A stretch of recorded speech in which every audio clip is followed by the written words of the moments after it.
Assalamualaikum warahmatullahi wabarakatuh. Perkenalkan kami dari kelompok 4. Di sini kami akan menjelaskan hasil observasi kami mengenai fotosintesis reaksi es batu pada kondisi terang. Sebelumnya ini ada beberapa nama anggota kelompok 4. Fotosintesis adalah suatu proses pembuatan atau pembentukan makanan yang dilakukan oleh tumbuhan, terutama tumbuhan yang mengandung zat hijau daun, yaitu klorofil, dengan bantuan-bantuan dari energi cahaya matahari. Bagaimana sih proses fotosintesis itu terjadi? Nah, ada 4 hal penting yang dibutuhkan dalam proses fotosintesis. Yang pertama yaitu air atau H2O, lalu karbon dioksida atau CO2, klorofil, dan yang terakhir adalah cahaya matahari.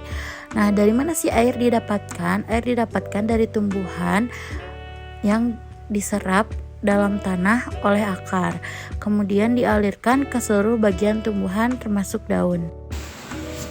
Kemudian karbon dioksida didapatkan dari udara yang masuk melalui stomata. Stomata ini letaknya di bagian bawah daun. Proses fotosintesis terjadinya ketika klorofil di daun menangkap cahaya matahari dan menggunakannya untuk mengubah air dan karbon dioksida menjadi gula dan oksigen. Gula yang dihasilkan dapat digunakan langsung oleh tumbuhan atau disimpan dalam bagian lain seperti buah yang sering kita konsumsi.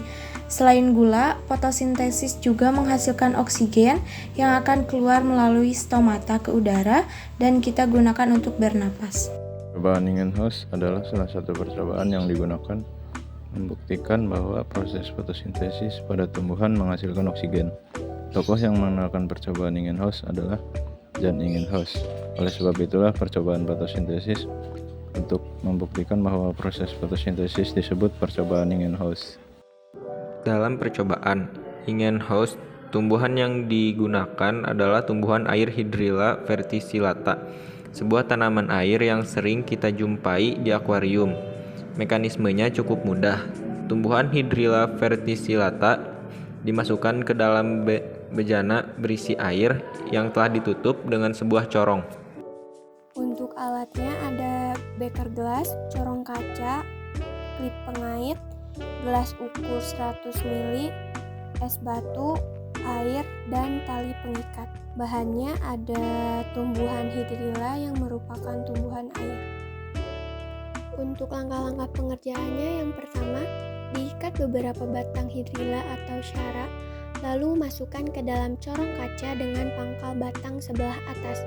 Kedua, masukkan corong kaca pada gelas kimia yang telah berisi air. Untuk menyangga corong, gunakan kawat yang digantungkan pada dinding gelas. Yang ketiga, tutup tangkai corong dengan tabung reaksi yang telah berisi penuh air. Lakukan penyusunan perangkatnya di dalam air agar tidak terdapat gelembung-gelembung. Keempat, tambahkan beberapa es batu. Dan yang terakhir, simpan di tempat terang yang terkena sinar matahari.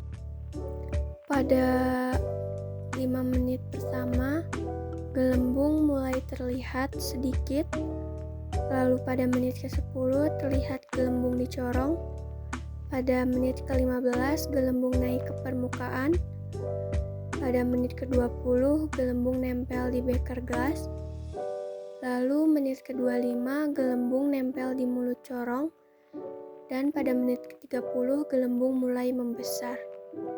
Hasil dari percobaan yang kami lakukan, reaksi terang ditambahkan dengan es batu menghasilkan gelembung yang sedikit karena terjadi penurunan suhu sehingga memperlambat laju fotosintesis. Oksigen hasil dari proses fotosintesis melalui percobaan Ingenhousz dapat dilihat dengan adanya gelembung udara yang berada pada tabung kaca. Suhu dingin akan memperlambat laju fotosintesis.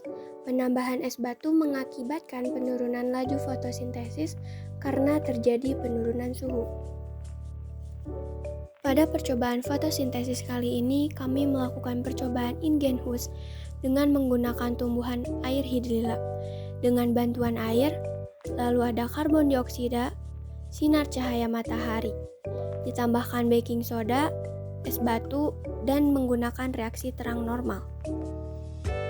Sekian dari kami, terima kasih. Wassalamualaikum warahmatullahi wabarakatuh. warahmatullahi wabarakatuh.